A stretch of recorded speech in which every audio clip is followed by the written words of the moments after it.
રાજસ્થાનના કોટાના મહાશિવરાત્રી દરમિયાન એક મોટી દુર્ઘટના સર્જાઈ છે। અહીં શોભાયાત્રા દરમિયાન બાળકોની વીજ કરંટ લાગવાની ઘટના સામે આવી છે।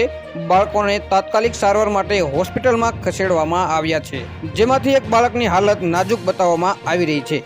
લોકસભા અધ્યક્ષ ઓમ બિરલા, ઉર્જા મંત્રી હીરાલાલ નાગર અને પોલીસ અને પ્રશાસનની અધિકારીઓ ઘટના સ્થળે પહોંચી ગયા હતા। કુન્હાડી મરથલ ચોક પાસેથી પસાર થતી શિવ શોભાયાત્રા દરમિયાન કરંટ લાગતા અફરાતફરીનો માહોલ સર્જાયો હતો।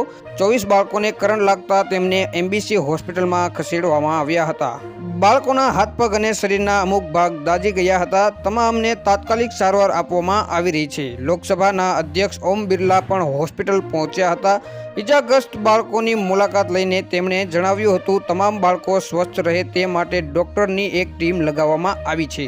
સારવાર લઈ રહેલા બાળકોની નાની ઉંમર છે, જેમાં એક બાળકની હાલત ગંભીર જોવા મળી રહી છે। હોસ્પિટલને સૂચના આપવામાં આવી રહી છે કે બાળકોની સારવારમાં કોઈ કમી ન રહેવી જોઈએ। જરૂર પડશે તો બાળકોની રેફર કરીને શ્રેષ્ઠ સારવાર આપવામાં આવશે।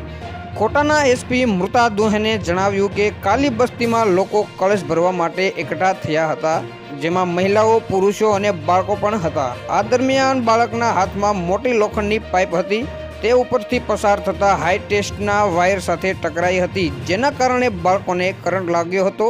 તેને બચાવવા આગળ આવેલા બાળકો પણ દાઝી ગયા હતા। એક બાળક 100% દાઝી ગયું છે। હાલ માટે આટલું જ। મળીશું નવી અપડેટ સાથે। જો તમને અમારા વિડીયો પસંદ આવતા હોય તો વિડીયોને લાઇક કરી દો, ચેનલને સબસ્ક્રાઇબ કરી બાજુમાં આપેલ બેલ આઇકનને પ્રેસ કરી દો, જેથી તમને આવા સમાચારની અપડેટ મળતી રહે।